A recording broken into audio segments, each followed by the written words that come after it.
He was not born into chains. He was taken into them.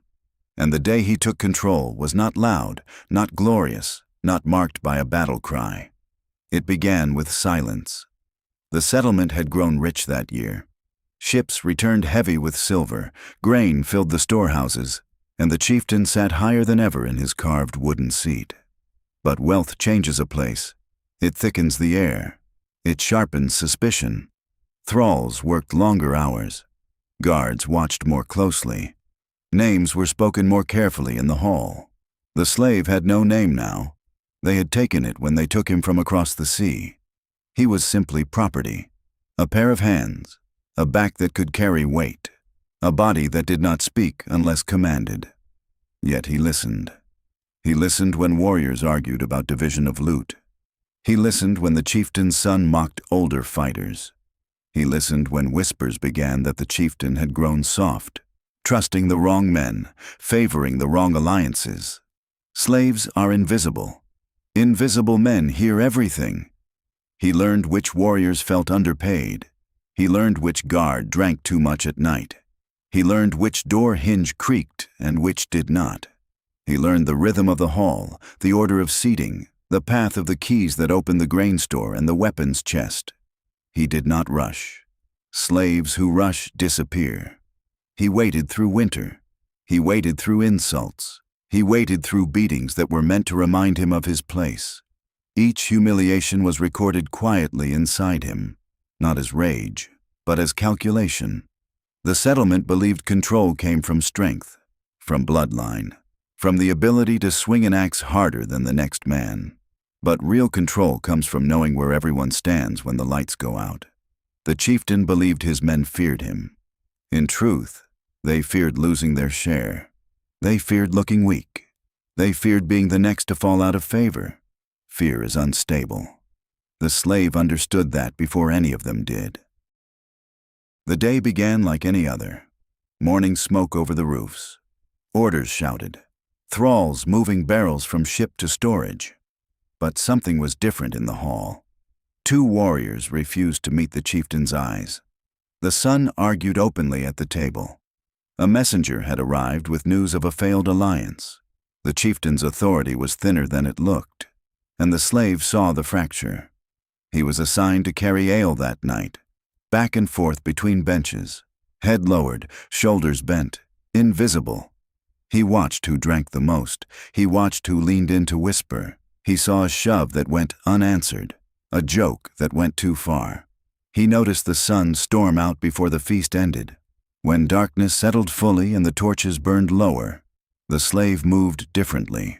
Not quickly, not suspiciously, but with direction. He had already spoken, weeks earlier, in quiet corners, to two men who felt overlooked.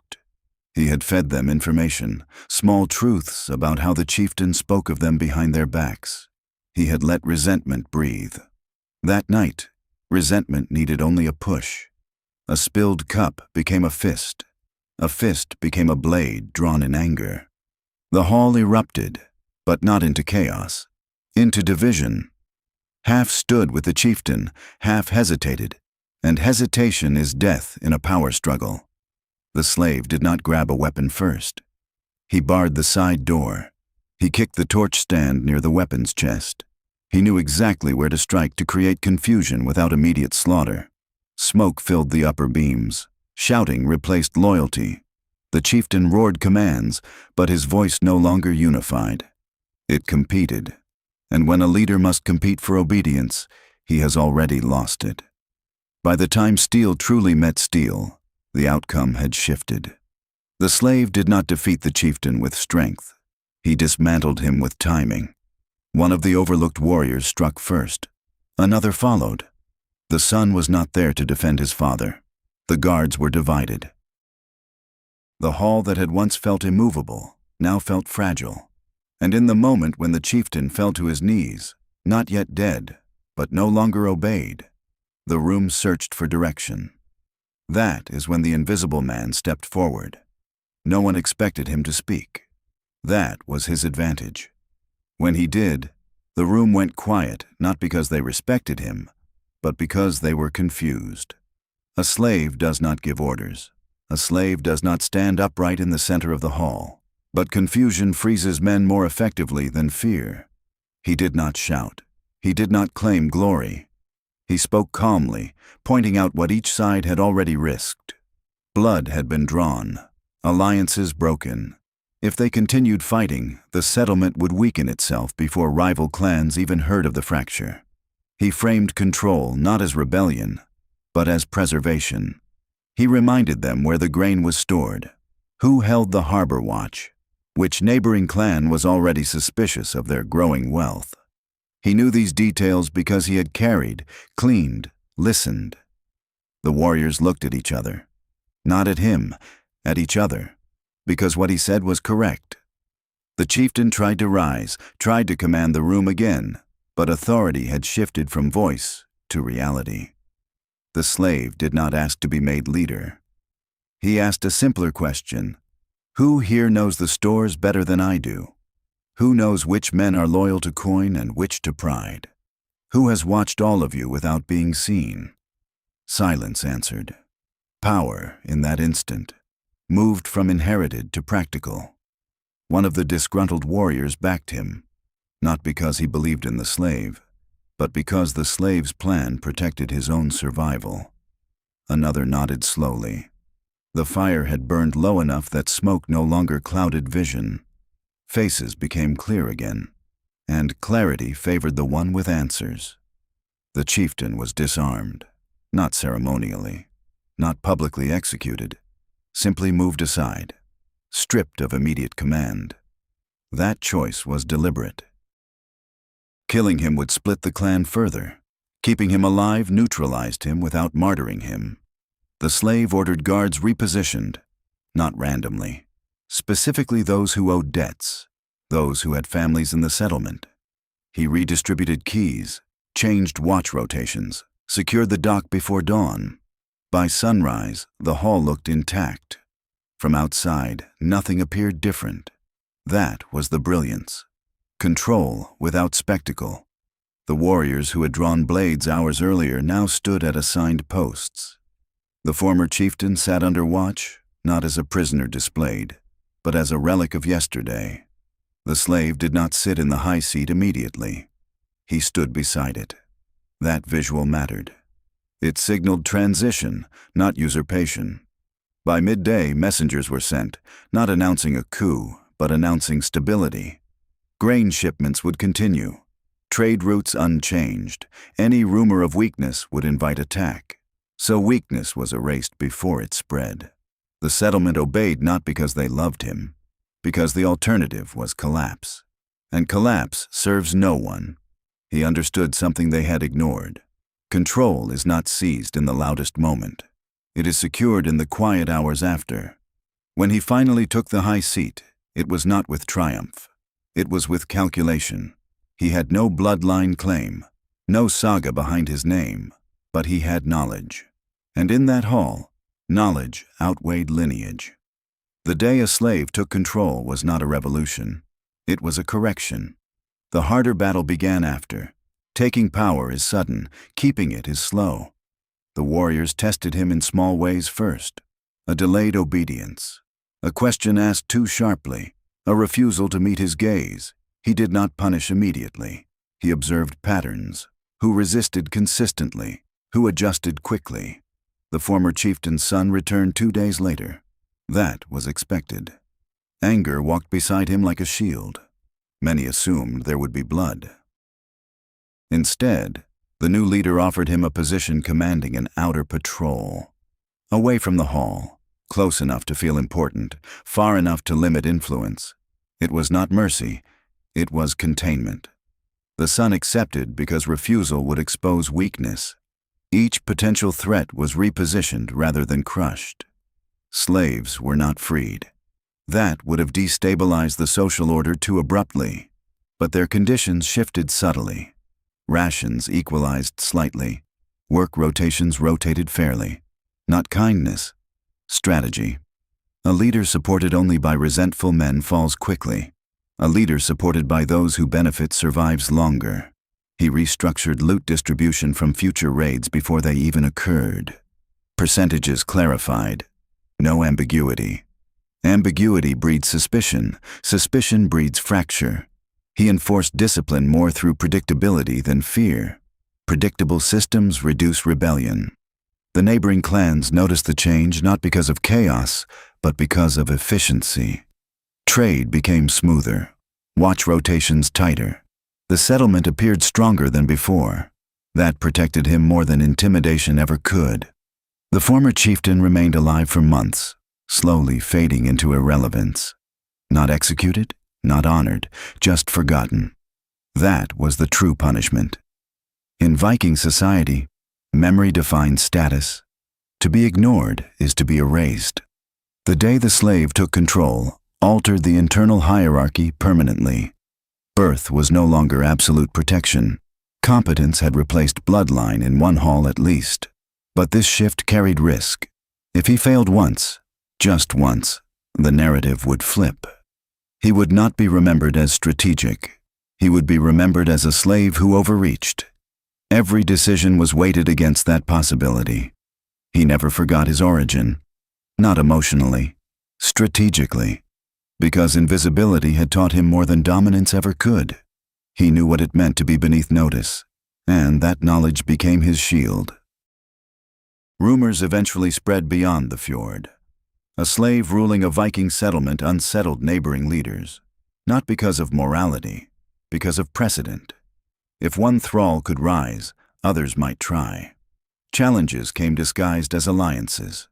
Invitations to feasts meant to measure his authority. He attended carefully, not with excess guards, not alone, balanced. He spoke less than others. Let them underestimate him again. Underestimation had carried him this far. One rival attempted to provoke him publicly, questioning his birth. He did not defend his origin. He questioned the rival's recent failed harvest instead. Redirected shame. Public confrontations are rarely about truth. They are about positioning. He positioned well. Over time, skepticism shifted into wary respect. Not admiration, respect. Because trade profits rose, because raids were calculated, not reckless, because men returned alive more often than before. Stability legitimizes power more than tradition does. Inside the settlement, younger warriors began seeing him not as former thrall, but simply as leader. Memory fades quickly when reward replaces resentment. He reinforced that transition deliberately, sponsoring small successes for promising men, binding their loyalty to his reign. Loyalty tied to opportunity is stronger than loyalty tied to fear. Still, he never removed all tension. A little fear stabilizes. Too much ignites. He walked that line daily. Years later, the story changed in the telling. Some said he had killed the chieftain outright. Others claimed divine favor. Few remembered the smoke, the barred door, the repositioned guards. History simplifies. But the truth remained colder. He did not take control because he was strongest. He took it because he understood weakness, others, and his own. The day a slave took control was not about rebellion. It was about structure. He saw the cracks before anyone else. He calculated who would hesitate. He acted when hesitation peaked. And he consolidated before dawn. That pattern is older than any saga.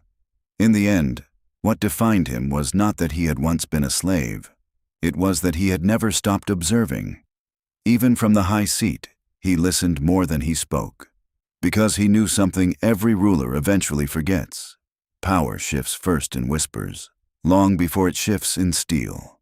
Control did not make him safe. It made him exposed. The higher the seat, the clearer the target. In the years that followed, he learned something more difficult than taking power. How to live knowing everyone measured him against the story of his origin. He was not judged only as a leader. He was judged as a former slave pretending to be one. Every minor mistake carried a whisper beneath it. If a raid returned lighter than expected, it was because he lacked warrior blood.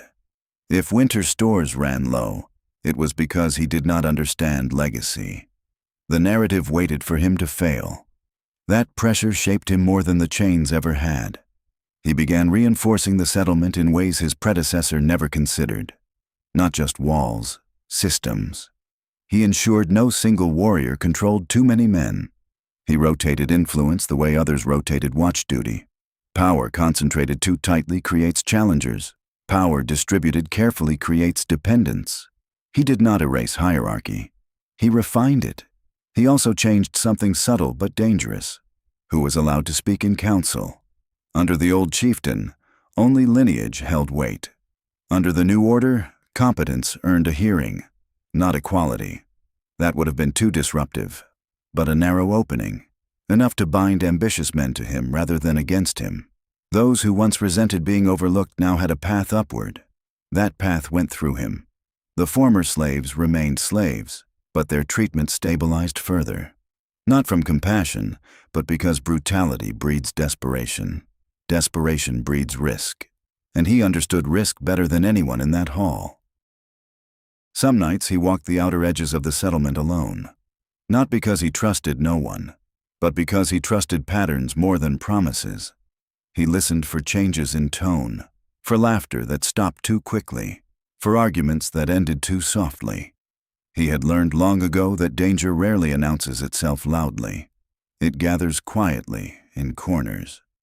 The younger generation began growing up with his rule as normal. They did not see a slave on the high seat. They saw the only leader they remembered.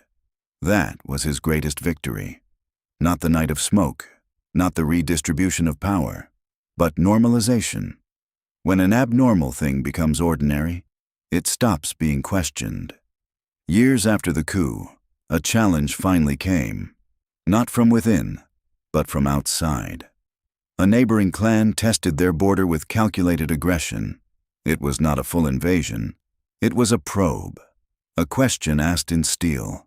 Many expected the old narrative to resurface. A former slave would hesitate, overthink, protect rather than strike. Instead, he responded faster than expected. Not recklessly, efficiently. He mobilized with precision, striking supply lines rather than warriors first. He avoided the spectacle of open-field pride battles. He targeted what fed their strength. Within weeks, the probing stopped. Not because he crushed them publicly, because he made continuation costly. When the warriors returned victorious, there was no dramatic feast celebrating his personal glory. He praised the captains, elevated their names, distributed credit. Leaders who hoard triumph create rivals. Leaders who distribute it create loyalty. Slowly, even the oldest skeptics adjusted their internal story. He was no longer the slave who seized power. He was the man who kept it, and keeping it year after year reshapes memory more thoroughly than any single dramatic act. Still, he never removed the former chieftain from watch entirely. The old man aged quietly, becoming a living reminder of fragility. Visitors saw him and understood something without being told. Power here shifts, not through inheritance alone, through vigilance. In the end, the true transformation was not that a slave took control. It was that the settlement itself changed its understanding of what control meant. Strength was no longer measured only in muscle and ancestry. It was measured in awareness, in anticipation, in the ability to read fractures before they split the hall apart. And long after his origins faded into legend, that lesson remained embedded in the timber beams of the longhouse. The most dangerous man is not the loudest. It is the one who has spent years being unseen.